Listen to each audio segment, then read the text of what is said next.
labora como docente en la Universidad de La Plata y es investigador integrante del Grupo de Transporte Aéreo GTA. Cuenta con amplia experiencia en investigación y desarrollo experimental en el campo de la ingeniería y la tecnología. Con ustedes, Matías Julián Copa y su ponencia Análisis comparativo de los accidentes e incidentes graves aéreos en la región sudamericana SAM. Bueno, buenas tardes. Antes que nada, muchas gracias a la universidad por brindarme la capacidad de estar aquí, siempre por la buena atención que nos han brindado, tanto a mí como al resto de los integrantes de la UIED. Así que en ese especial atención, muchas gracias. Vamos a comenzar. Principalmente comentarles que tal vez un poco mi rol aquí es mi experiencia, tanto como investigación como transferencias y en área civil. Ustedes vienen del área militar, por lo cual va a estar bueno tanto para ustedes como para mí durante el largo de toda la mañana, donde yo he aprendido mucho de ustedes y tal vez para que ustedes tengan un poco en cuenta qué es lo que viene, qué es lo que se está trabajando, ¿sí? Específicamente en el área civil. No porque se esté trabajando, sino porque nosotros analizamos las mismas normativas que ustedes, leemos los mismos manuales, pero sin embargo tenemos visiones distintas, ¿sí? Eso es un trabajo complementario y es muy interesante poder realizar a partir de distintas áreas, ¿sí? Así que tanto ustedes como yo vamos a tomar esto como aprendizaje, ¿sí?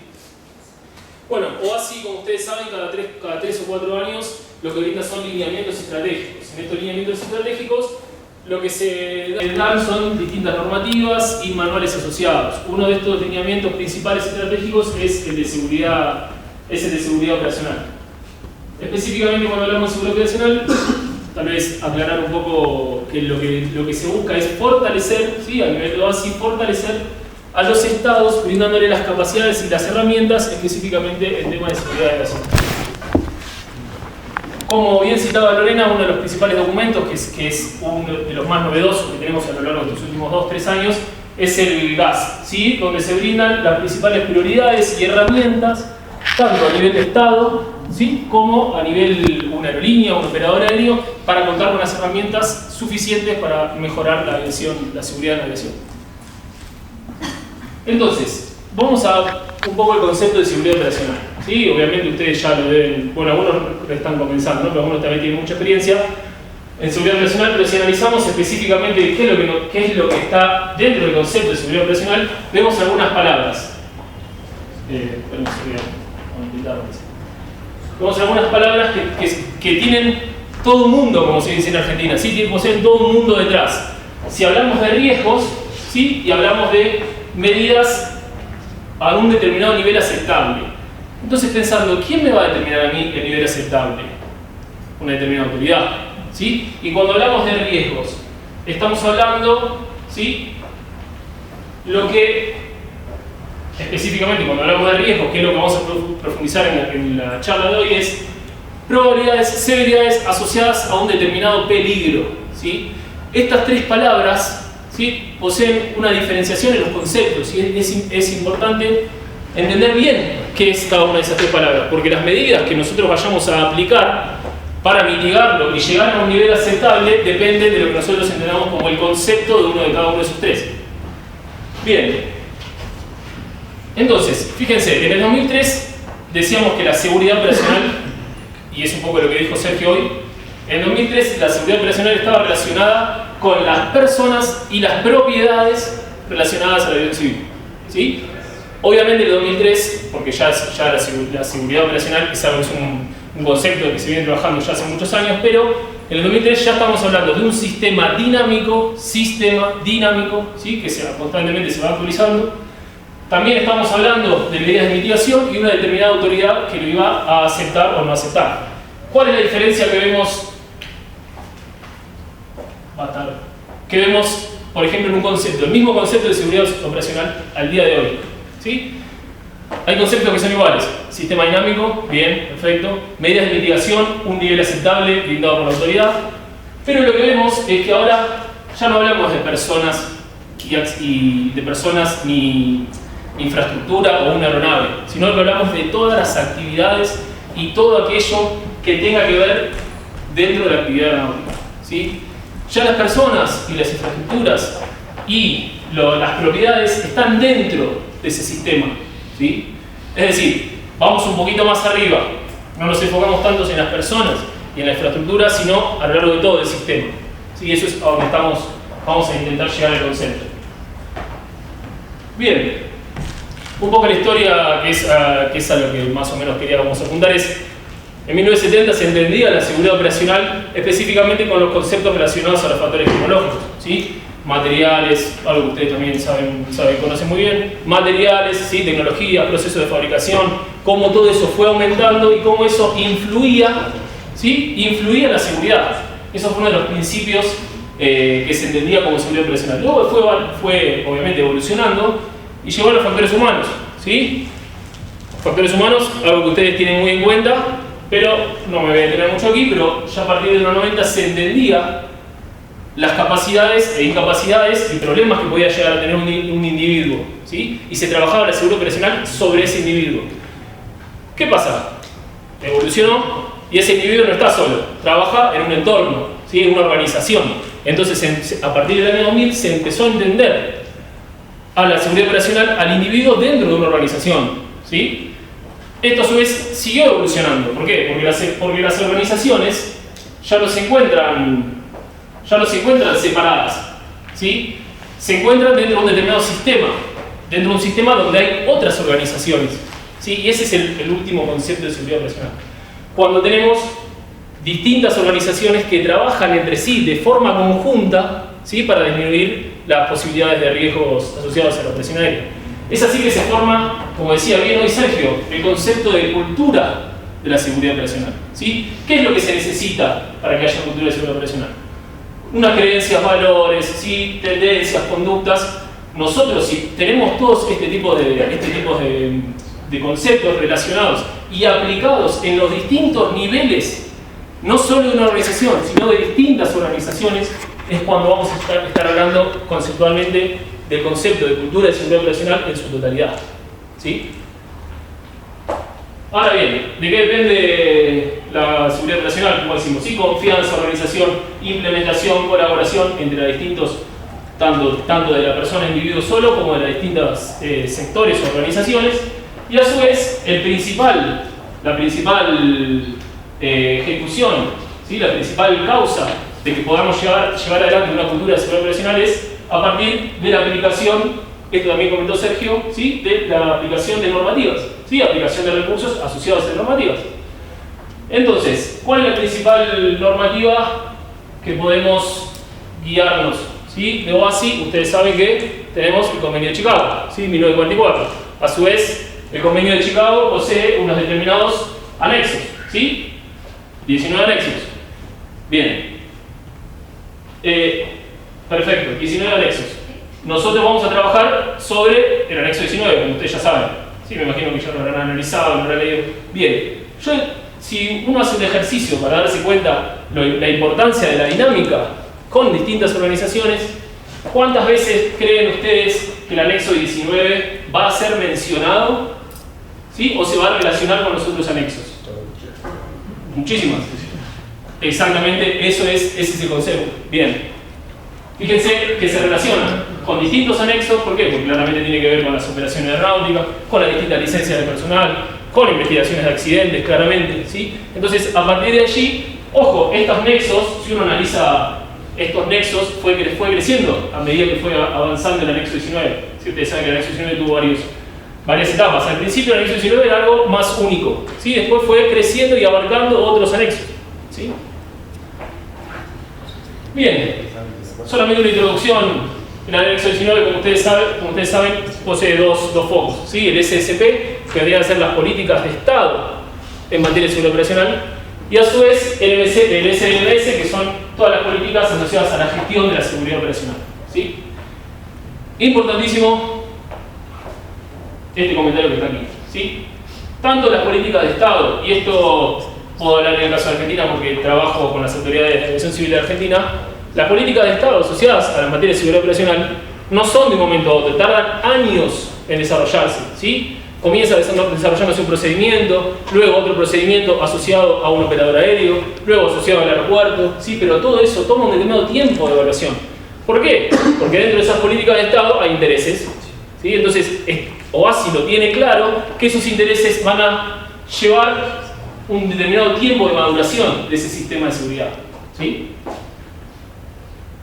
Como decíamos, y esto creo que tal vez ya lo saben, pero claramente OASI lo que hace es, a cada estado, brinda las herramientas y le dice, bueno, macho, maestro, a partir de ahora cada estado, encargate vos, ¿sí? Entonces cada autoridad de aviación civil es la que tiene la responsabilidad, ¿sí? Y es la que se le otorga las responsabilidades y funciones, actividades relacionadas al SSP, ¿sí? ¿Qué quiere decir? Como decíamos, tiene que establecer unas determinadas políticas y objetivos, ¿sí? Esto lo tiene que establecer el Estado, y el Estado va a determinar esas políticas y esos lineamientos. Y esta imagen es un poco burda, ¿sí? Pero es interesante, porque ¿dónde el Estado va a decir? ¿Dónde el Estado va a poner el límite?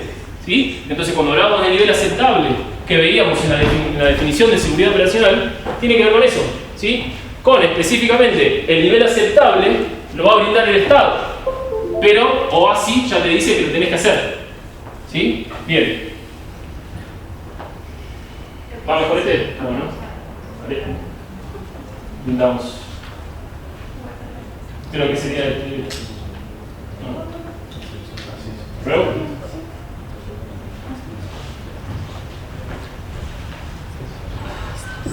Bien, cuando decimos que el Estado es quien debe brindar las herramientas, ¿sí? Y que ya no estamos hablando solamente de los factores humanos o solamente de los factores tecnológicos por separado, es como estamos hablando de un sistema. Este sistema, ¿quién lo integra? Lo integra mantenimiento, operadores aéreos, líneas, gestiones de rampa, ¿sí? Obviamente navegación aérea.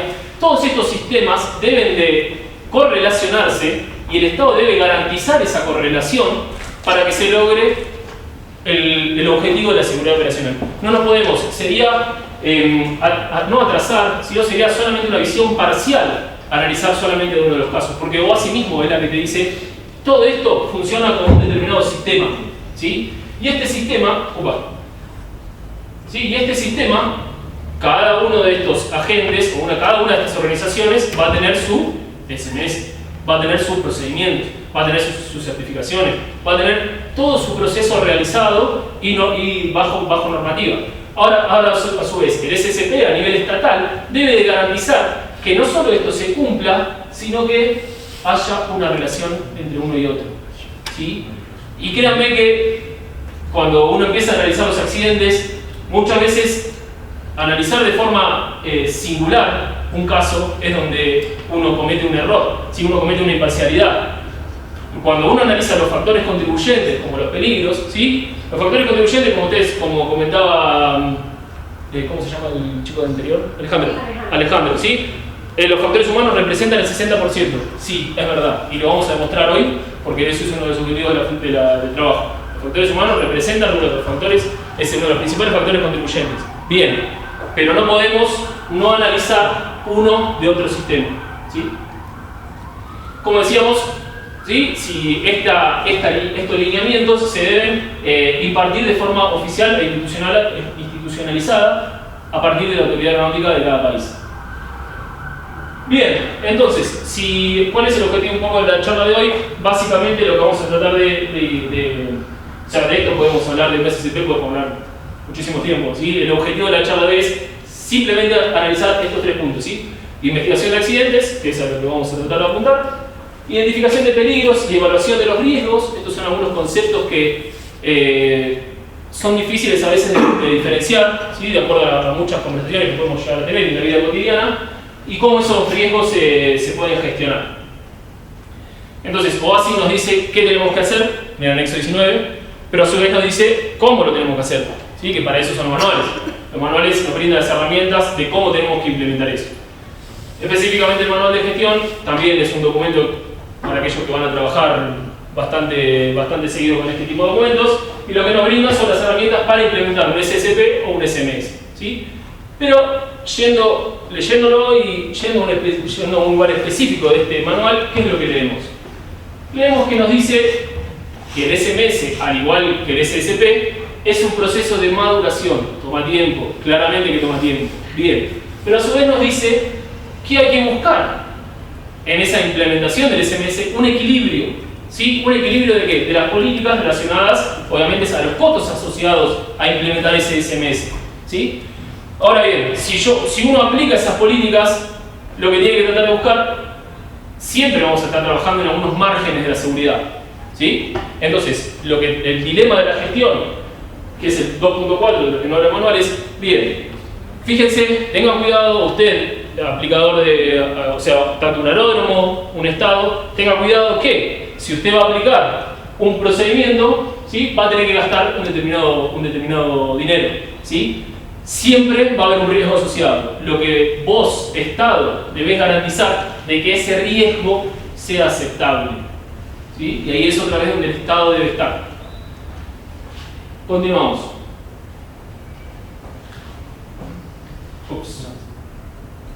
¿Sí? Peligro. Si analizamos en el punto anterior, ¿sí? Mucha perdón, pero uno de los puntos, como estamos viendo recién, es la gestión de los peligros. ¿Sí? Entonces, como bien dijo Sergio, el peligro es una condición o un objeto que tiene probabilidades que influyen en la posibilidad de causar un accidente. Bien, perfecto. Esa es la definición de peligro. ¿Sí? Todos hemos trabajado en alguna situación en la que nos hayamos encontrado con un peligro. ¿Sí? Podemos hablar también mucho tiempo sobre cómo se identifican esos peligros. Hay muchísimas metodologías para identificar un peligro u otro. Pero si todos tenemos claro que el peligro específicamente es una condición o un objeto, los peligros van a ser eso, una condición o objeto. ¿Sí? Un peligro no puede ser una expulsión de pista. ¿Está bien? Bien. Un peligro es un animal, es un objeto. Un peligro es una condición, por ejemplo, una condición, visibilidad, ¿sí? Cansancio, fatiga, entonces son peligros existentes, pues son condiciones. ¿Sí? Ahora bien, que pueden llegar a causar un accidente o incidente grave.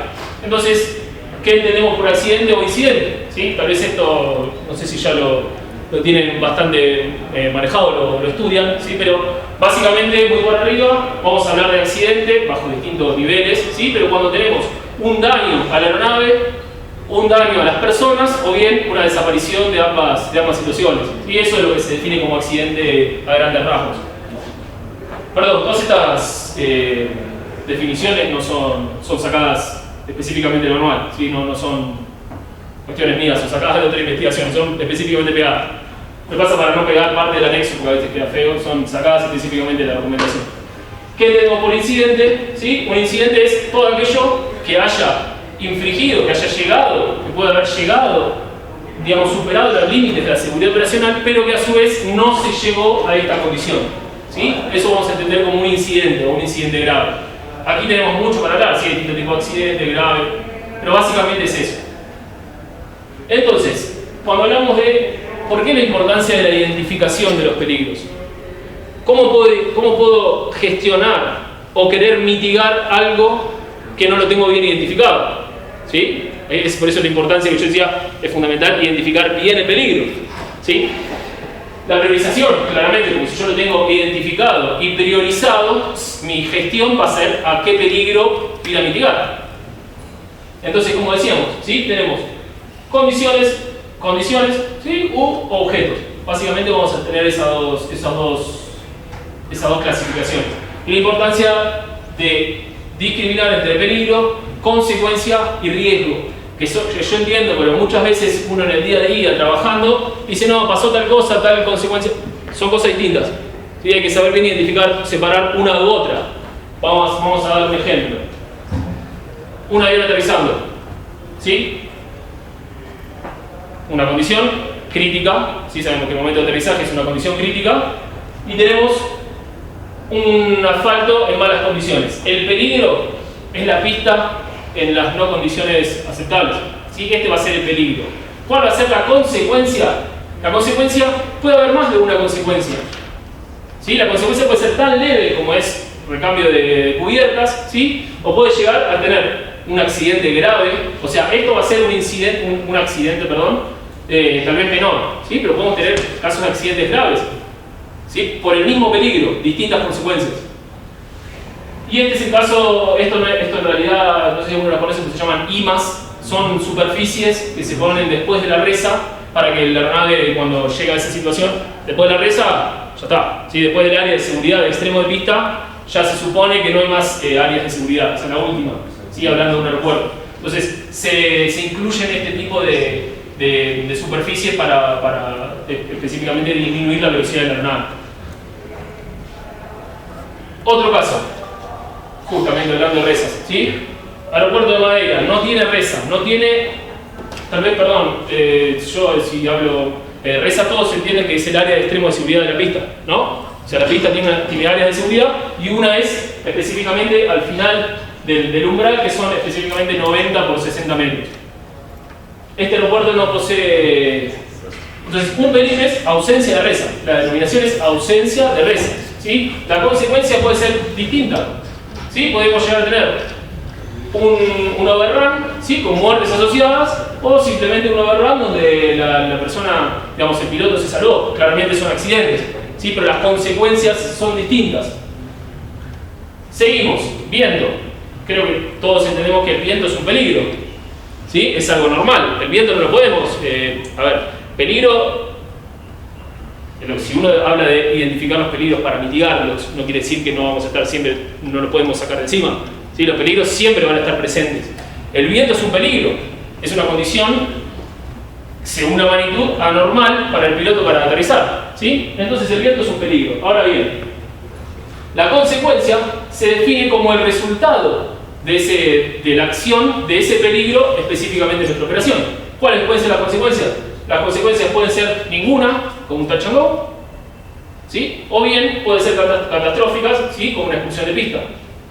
¿De acuerdo? Yo creo que con eso, más o menos, las diferencias, y con esto vamos a cerrarlo, la diferencia entre cada una. Por ejemplo, una incursión de pista, que hoy Sergio decía que era algo bastante normal verlo. ¿Qué pasa ante esa situación? ¿Cuál es el peligro? Si alguno se anima. Estamos todos con la comida en la panza. Pero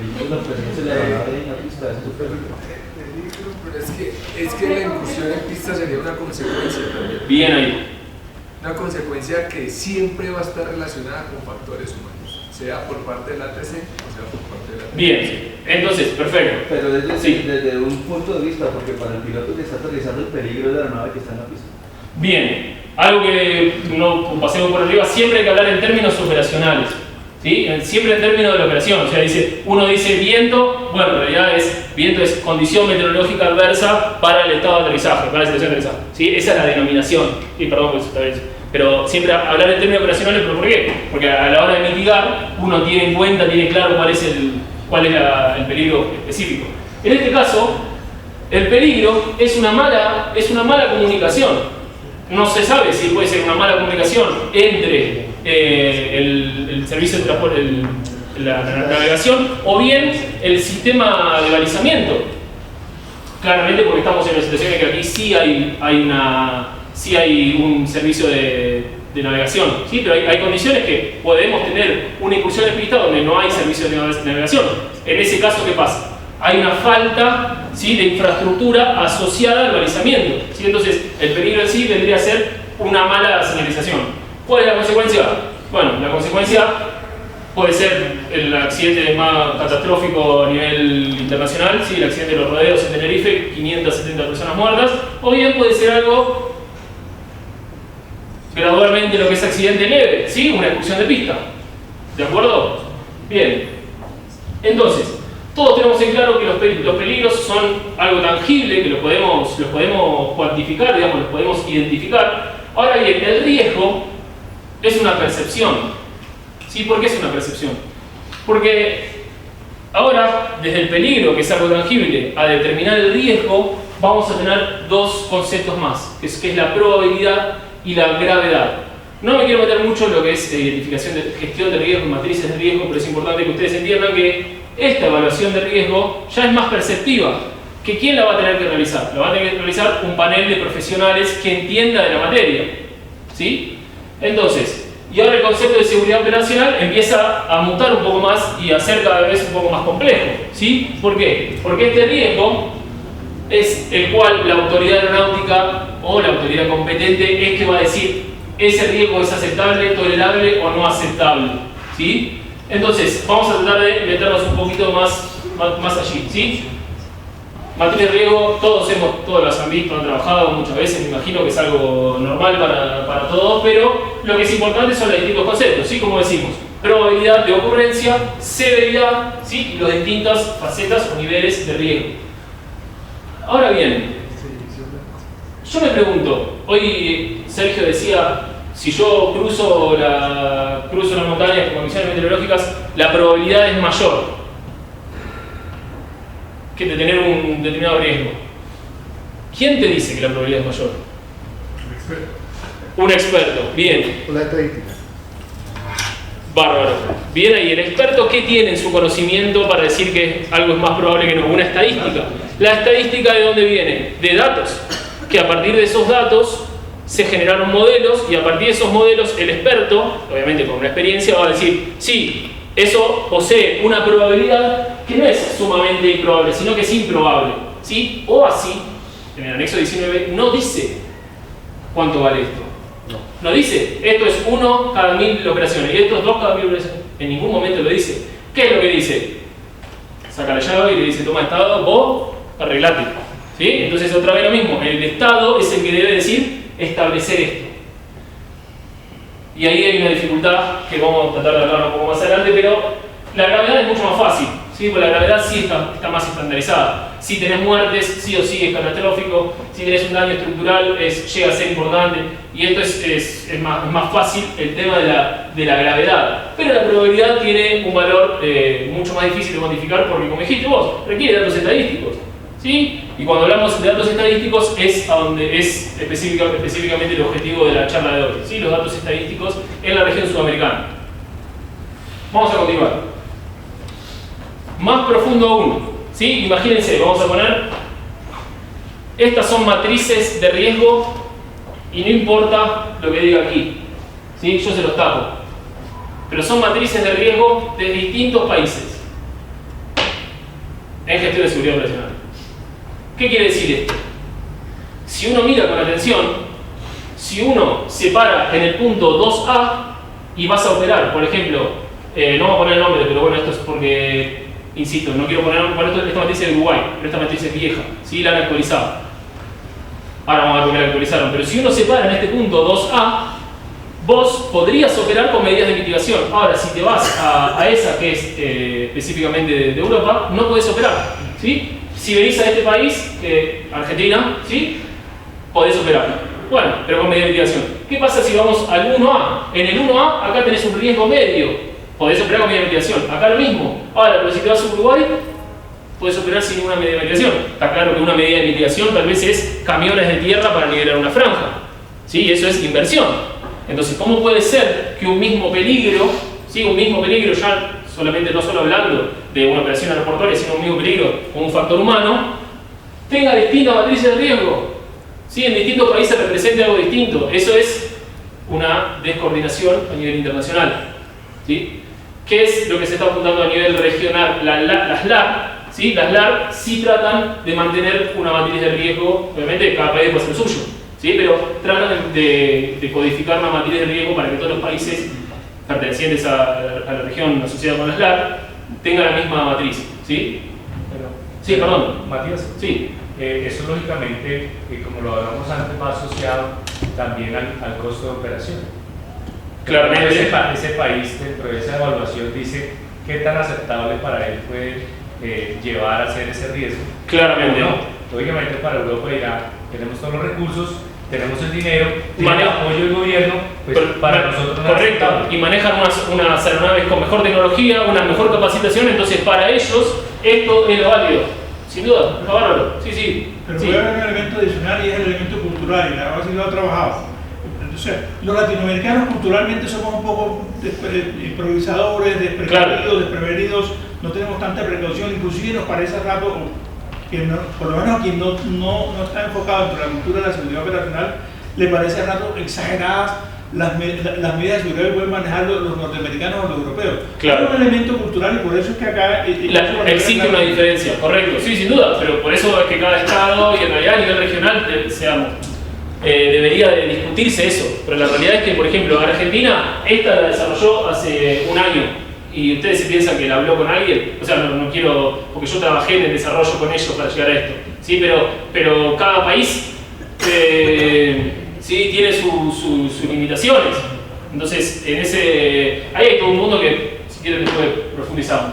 Pero bueno, como decíamos, ¿sí? De acuerdo a cada respuesta al riesgo, yo lo que voy a tener es una inversión asociada o un determinado nivel de aceptabilidad. Como bien decía aquí el compañero, la importancia de determinar la probabilidad y de determinar si el riesgo es aceptable o no está brindado por las estadísticas. ¿De dónde salen las estadísticas? Del banco de datos. ¿Quién me dice que los bancos de datos de accidentes y de cuestiones asociadas al seguro ocupacional tienen que ser de forma obligatoria? El anexo 13 y el anexo 19 nos obligan a mantener un banco de datos de cada accidente, ¿sí? Los sistemas de información no deben ser punitivos, ¿sí? No podemos castigar, por más que haya un accidente, no podemos castigar. Lo que se debe brindar esa información.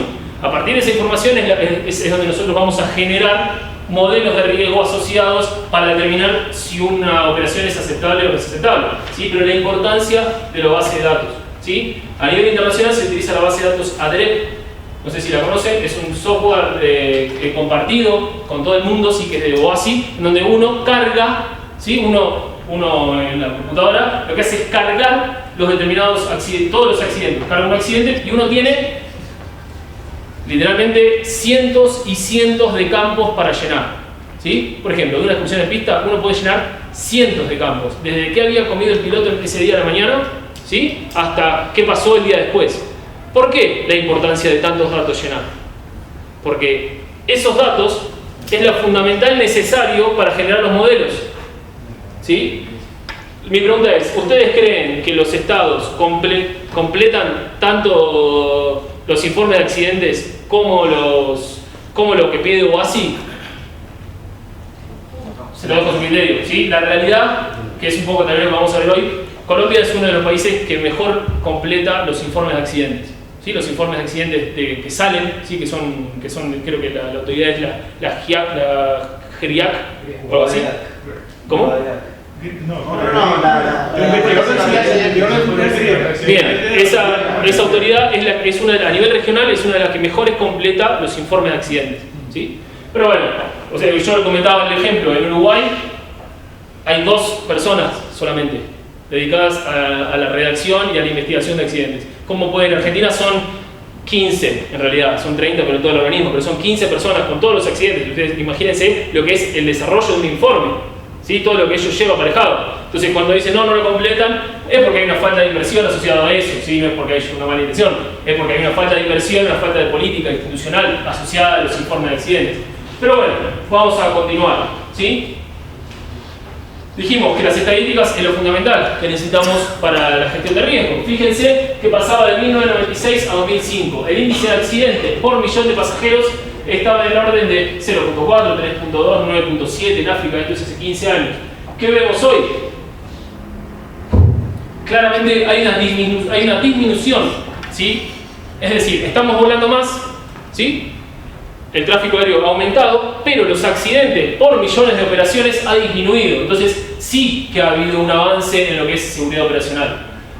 Lo que podemos ver acá, tal vez vemos que aumenta, ¿sí? Aumenta porque en realidad esta imagen está sacada del 2018. 2018 fue un año pésimo para la aviación civil y comercial, ¿sí? 737-800 ha hecho que todos los índices se hayan ido del demonio, pero bueno, más allá de eso, la realidad es que viene disminuyendo, ¿sí? Los accidentes a nivel internacional, como lo vemos en la figura, ¿sí? A lo largo de los últimos 10-15 años, el índice de accidentes viene disminuyendo, ¿sí? Tanto lo que son aviaciones de IATA, ¿sí? o de no IATA, en la industria en general viene disminuyendo. Por ejemplo, específicamente en el año 2018, sí, como les decíamos, en el caso del 2018 estuvo muy marcado por lo que es el 737-800, pero hubo 62 casos de accidentes de aviación civil y comercial. 523 fatalidades, es muchísimo, sí, es muchísimo. Sería bueno cortar 2018 de cómo veníamos, pero bueno, es a donde está yendo la industria, ¿sí? Ahora bien, fíjense esta filmina. Lo que vemos es, dentro de la gráfica, vemos el porcentaje del tiempo que la aeronave vuela, ¿sí? La aeronave pasa el 60%, una aeronave civil y comercial, pasa casi el 60% del tiempo en crucero. ¿sí? Y sin embargo, de ese 60%, solamente el 11% de los accidentes ocurren in-flight, ¿sí? Incluso, solamente el 11%. Entonces, ¿de dónde viene la importancia? La importancia es que tenemos casos como el landing y el take-off, que son operaciones críticas, ¿sí? En donde la aeronave solamente pasa el 1% del tiempo, la aeronave solamente pasa el 1% del tiempo de la operación y sin embargo tiene un promedio de casi 25% de los accidentes, ¿sí? ¿Qué es crítico? Ahí es, entonces fíjense que a partir de todo este conocimiento es donde nosotros tenemos que empezar a aplicar medidas de mitigación, ¿sí? Si estas dos condiciones son críticas, empecemos a aplicar medidas de mitigación específicamente relacionadas al aterrizaje y al despegue. Por ejemplo, ¿sí? Vamos a analizar el caso de un aeropuerto. En el caso de un aeropuerto, se ve medio pixelado, pero bueno, tenemos distintas operaciones. Acuérdense que siempre tratamos de llevar los peligros a la condición de la operación. Si uno va a aterrizar por este sentido de la operación, tenemos un tipo de accidente que se llama landing overshoot, ¿sí? Que no llega al umbral de pista. Tenemos casos de veer off, ¿sí? Que el avión toca pista y se desvía hacia uno de los laterales. O bien tenemos overrun, ¿sí? Que es sobrepasar el umbral de pista. Cuando uno dice landing overrun o take off overrun, pues claramente son dos operaciones distintas, ¿sí? Entonces, uno analizando este tipo de posibilidades de las ejecuciones de pista, uno analiza undershoot. Bueno, es algo común que se dé en la aviación comercial el undershoot. Bueno, es una de las. El año pasado el porcentaje fue bastante bajo, ¿sí? Pero podemos encontrar condiciones con estas, ¿sí? En el caso de, bueno, esto es bastante 2008, ¿sí? Pero fíjense cómo el aeronave no llega al umbral, ¿sí? Ese es un tipo de operación landing overshoot. Después tenemos condiciones de veer off, ¿sí? Puede ser, perdón, IATA, y esta es otra, ¿sí? De acuerdo a qué, o sea, OASI no usa la misma nomenclatura que IATA y no usa la misma nomenclatura que ASI, ¿sí? Se define como runway excursion, ¿sí? Como una salida de pista, ¿sí? Una runway excursion puede ser un overrun o puede ser un veer off, ¿sí? Entonces, fíjense que es de una magnitud más el runway excursion, ¿sí? Entonces vamos a encontrarnos en casos de overrun y en casos de veer off. Ahora bien, esta información que nos brinda Flight Safety Foundation. La condición de landing, obviamente que es mucho más crítica, ¿sí? Que la de un despegue. ¿Por qué?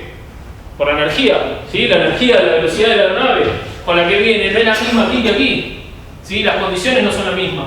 Ahora mi pregunta es, ¿cuánto? Un 80%. ¿Sí? Un 80% de los accidentes de la runway excursion se producen en condiciones de landing, ¿sí? Entonces uno a partir de esta información del 80-20 requirió muchísimos años de bases de datos, ¿sí? Esa es la importancia de la base de datos, poder llegar a un número y poder cuantificar un determinado accidente. Caso de veer off, tenemos muchos casos, ¿sí? Pero como decimos, un veer off es una vez que la aeronave aterriza, un determinado despeje hacia alguno de los lados de la pista, ¿sí? Tenemos muchos casos y son, como decíamos, son uno de los más críticos, ¿sí? Pero el factor humano aquí, ¿dónde está el factor humano aquí? ¿Sí? ¿Está el factor humano? No puede ser solamente el factor humano. ¿Sí? No podemos hablar siempre del factor humano. El factor humano puede representar uno de los porcentajes mayores, pero no siempre va a ser el único, ¿sí? Aquí, si lo vemos a priori, vemos condiciones climatológicas adversas, pista mojada seguramente, factor humano probablemente, ¿sí? Pero siempre vamos a tener más de 2 o 3 factores contribuyentes. Continuamos analizando. Overrun, ¿sí? Caso más emblemático, el más mostrado en las redes es el de American Airlines, ¿sí? Que lo mismo, tenemos un accidente grave, tuvo una falla en la estructura, ¿sí? Tenemos, este caso es en Argentina, la aerolínea se llevó puesta el ILS, ¿sí? Siguió de largo y se llevó puesto el ILS. Y podemos encontrar muchos casos. Ahora bien, vamos a tratar de aplicar esto de gestión de riesgo que comentaba recién a un caso de aeropuertos, ¿sí? Como ustedes saben, el anexo 14 posee los lineamientos generales para que un aeropuerto debe tener para cumplir los estándares de seguridad. Ahora bien, ¿qué pasa cuando un aeropuerto no cumple los estándares de seguridad? Es una desviación de la norma, ¿sí? Esa desviación de la norma, ¿puede el aeropuerto seguir operando con esa desviación de la norma? Si decimos que no, no debería. bien, si decimos que no, estamos en el horno porque no hay muy pocos aeropuertos en el mundo que cumplen el anexo 14 en su totalidad, ¿sí?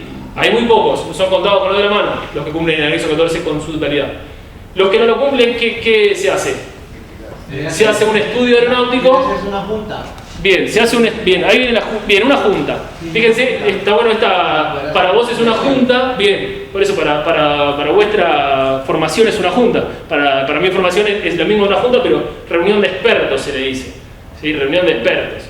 Pero bueno, ¿qué pasa cuando tenemos una desviación del anexo? ¿Sí? Lo que se hace es un estudio aeronáutico para observar que esa desviación cumple, ¿qué cosa? Los estándares brindados por el Estado, ¿sí? Entonces, tenemos que analizar cuáles son los estándares brindados por el Estado. Se hace un estudio aeronáutico, ¿sí? Que en el estudio aeronáutico lo que se realiza es una evaluación del riesgo. ¿De qué riesgo? El riesgo asociado a ese peligro de esa desviación, ¿sí? Fíjense lo complejo que lleva esto asociado. Entonces, una vez que uno identifica la desviación de la norma, si tenemos una desviación de la norma, es porque es un potencial peligro, ¿sí? Uno, a partir de ese potencial peligro, lo que analiza son los distintos escenarios, las posibles consecuencias. A partir de las consecuencias, uno analiza la severidad y la probabilidad de que eso ocurra, y a partir de allí, uno decide si ese riesgo, si ese peligro es aceptable o no, ¿sí? Por ejemplo, vamos a analizar un caso solamente de ejemplo. Tenemos Aeroparque Jorge Newbery, principal aeropuerto comercial de Argentina, relacionado a cabotaje.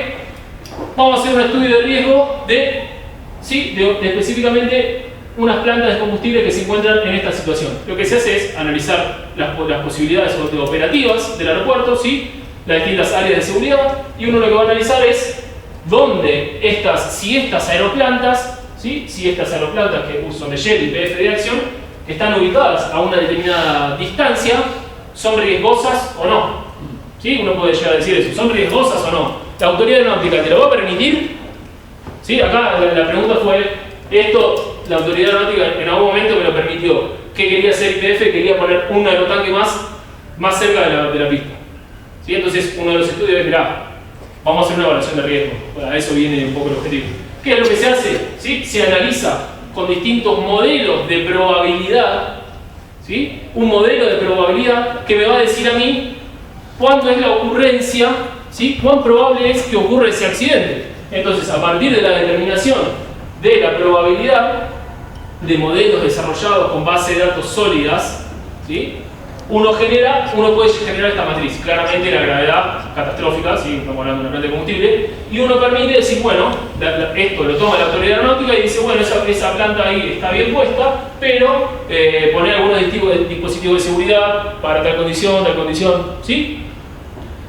Bien, vamos a analizar ahora sí un poco el objetivo de la charla de hoy, ¿sí? Que es el análisis de los accidentes aéreos ocurridos en la región sudamericana, excluyendo algunos países, ¿sí? Pero el análisis de 2004 a 2013, son 10 años de análisis, ¿sí? Lo que se hizo fue analizar todos los informes, ¿sí? Todos los informes publicados por todas las autoridades aeronáuticas, informes publicados por las autoridades aeronáuticas se extrayeron, se leyeron uno a uno, y lo que se hizo fue un análisis comparativo de esos accidentes. Estamos hablando de casi 2.400 casos, ¿sí? Se analizaron 2.400 informes de accidentes. ¿Cuál fue la metodología? ¿Sí? A partir de los informes de cada autoridad, de cada junta o de cada organismo independientemente de la autoridad aeronáutica, porque tienen que ser independientes, ¿sí?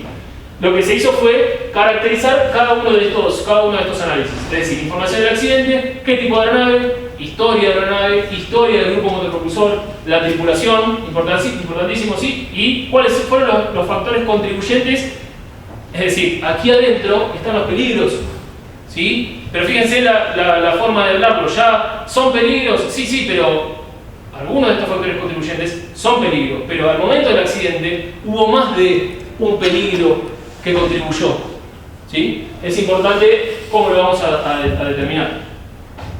Entonces, de aeronave, ¿sí? Tipo, fabricante, año de fabricación, cantidad de horas, ¿sí? Máximo peso que tenía al momento de despegar, grupo grupo motopropulsor, digamos, los motores, qué cantidad, qué tipo de fabricante, qué horas tenían, cuántas horas faltaban a mantenimiento. Uno habla de tripulación.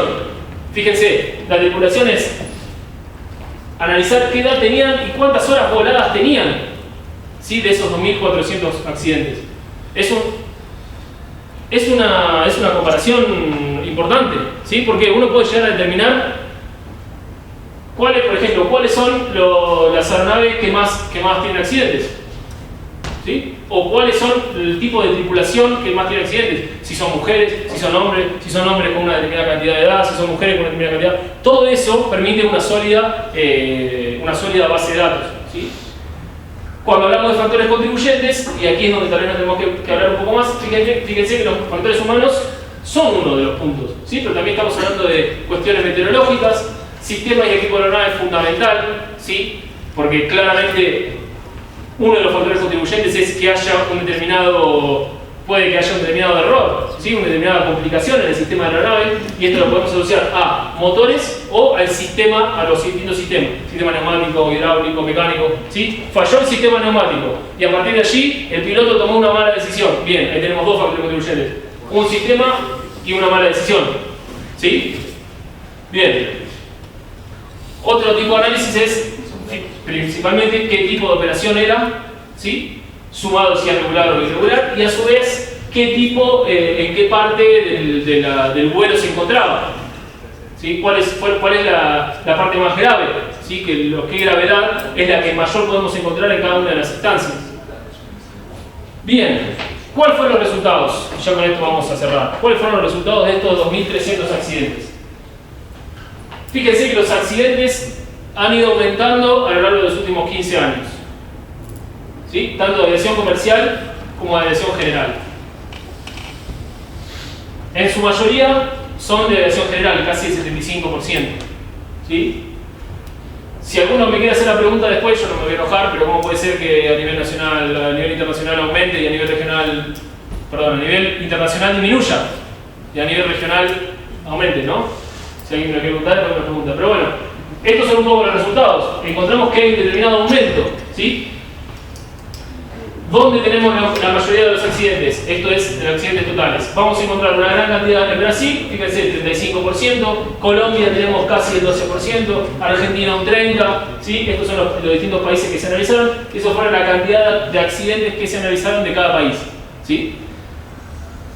Bien. ¿Cuál es la diferencia entre accidentes comerciales, ¿sí? De aviación comercial, regular o no regular, y aviación general? ¿Sí? Como dijimos, esto representa el 80%. Pero vemos que, por ejemplo, en Colombia, aviación general es mucho menor que en aviación comercial, ¿sí?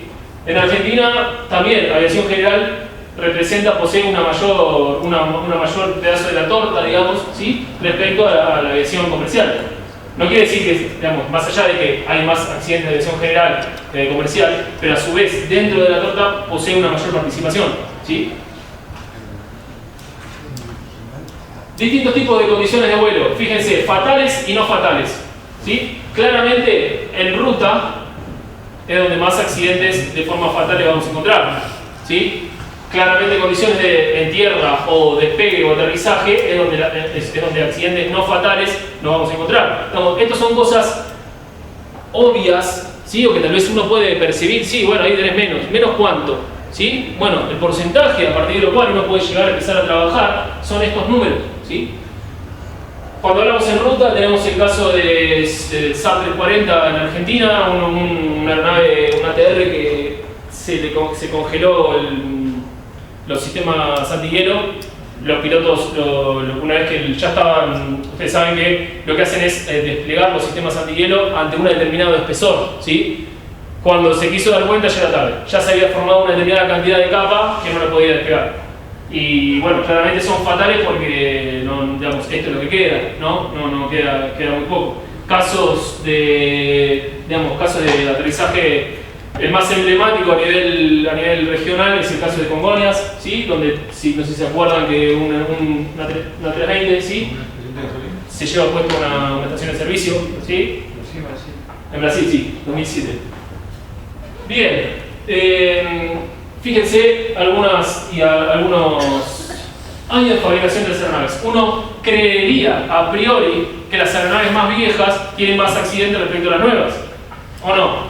A priori uno eso lo podía intuir, ¿sí? Y eso es específicamente lo que se ve. Fíjense, aeronaves fabricadas en 1970 y 1980 se llevan casi el 60% de los accidentes, ¿sí? Entonces, uno, Estado, uno, capacidad de gestión, analiza solamente esto y ¿qué medida va a decir? Actualicemos las aeronaves. Pues claro, sí, porque vamos a ir a esto, ¿sí? Tipo de aeronaves, esto es muy difícil verlo por separado, ¿sí? No podemos decir a priori todos los Boeing tienen más accidentes que los Airbus, ¿sí? No podemos decir eso porque uno habría que hacer un ratio respecto a la cantidad de Boeing que habría, ¿sí? Pero bueno, son datos que uno puede ir recolectando. Por ejemplo, años de la tripulación, como decíamos, ¿sí? Fíjense, desde 21 a 30 años, que tal vez son los más jóvenes, poseen solamente el 6%, ¿sí? Luego se encuentra bastante repartido la edad, ¿sí? La edad se encuentra bastante repartida de los pilotos, pero lo que no se encuentra tal vez más repartido son las horas de vuelo. Los que menos horas de vuelo tienen son los que más se llevan de la torta, o sea que también tiene sentido, ¿sí? Pero uno necesita esos datos para poder cuantificar. Bien, factores contribuyentes, y aquí es donde a todos también queremos detectar un poco más, ¿sí? Verde, factores humanos, ¿sí? La importancia de los factores humanos, sin duda que sí, es lo más importante, es la principal causa y es lo que hay que prestarle muchísima atención. Pero OASI nos dice que no podemos mirar solamente los factores humanos, ¿sí? Que ya no trabajamos en factores humanos solo, trabajamos en una gestión, ¿sí? Por eso la importancia de lo que hablaba hoy Lorena, la modificación de la maestría, en dar una mirada mucho más general, ¿sí? Pero los factores humanos siguen siendo uno de los principales. Ahora, factores humanos asociados al mantenimiento, ¿qué fue la culpa? ¿Del mantenimiento o del piloto al tomar una decisión incorrecta? Bueno, tenemos que en casi 80 casos, uno de los factores fue mal mantenimiento, ¿sí? Importante. Discretizado en factores humanos y condiciones meteorológicas. Siempre, como vemos en la mayoría de los casos, siempre vemos un tema de visibilidad, ¿sí? Viento también es algo bastante importante. Lluvia o tormenta son factores que contribuyen, que son los principales factores que han contribuido a un accidente. De modo general, la diferencia entre aviación comercial y aviación general vemos que es algo bastante parecido, ¿sí? Pero fundamental, ¿sí? Como decían ustedes. Y estos son números, o sea, que tal vez uno muchas veces cita de distinta bibliografía. Estos no son números de bibliografía, estos son de análisis. De 2.400 accidentes se dedujo que hay un 83% que es, y no digamos más culpa, ¿no? Que el factor humano contribuyó al accidente, ¿sí? Casi en un 80%. Después hubo otros casos, ¿sí? Pero fue uno de los factores contribuyentes principales, ¿sí? Conclusiones. A partir del análisis de todos de esos 2.300, 2.400 accidentes, como vimos, los factores humanos es uno de los principales. Argentina y Brasil se llevan casi el 65% de los accidentes en la región en estos años. Vemos una importante notoriedad al momento del landing, ¿sí? El momento del landing respecto al tiempo en el cual la aeronave se encuentra operando, posee una gravedad y una frecuencia bastante alta, ¿sí? La cantidad del 30% de los accidentes fueron fatales, cosa que es importante, y siempre vamos a estar hablando que además del factor humano, en la mayoría de las veces vamos a tener un problema asociado al sistema motorpropulsor o un sistema neumático, un sistema asociado, ¿sí? Ahora bien, que uno a partir de esta información, ¿no? Uno tiene todo eso que vimos analizado, todos los factores, horas, pilotos, o sea, tiene toda esa base de datos gigantes. Con toda esa información, ¿para qué nos sirve a futuro? ¿Sí? Volviendo a la gestión de riesgo, tiene que ser la base fundamental para la gestión de riesgo, ¿sí? Uno a partir de estos datos, y estamos hablando de datos regionales, justamente específicos acá, no internacionales, porque uno se va a África y los índices suben, uno va a Estados Unidos y los índices bajan, claramente estamos hablando de algo regional, ¿sí? ¿Qué es lo que uno debería hacer? Uno podría llegar a generar, estas matrices se ven un poco borrosas, pero uno lo que puede llegar a gestionar es decir, bueno, a ver, todos los 500 accidentes en la que hubo un FOD. ¿Sí?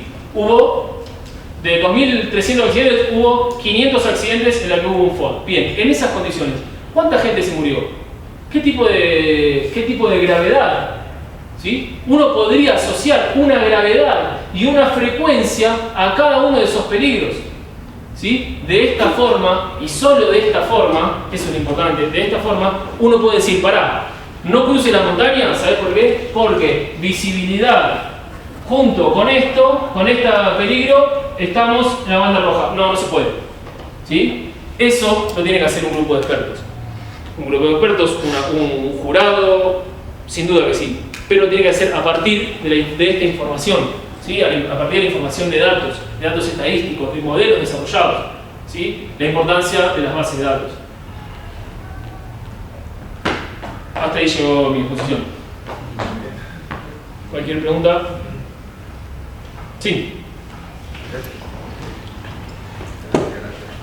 No sé si... Para hablar normal, sí que lo vas a hacer.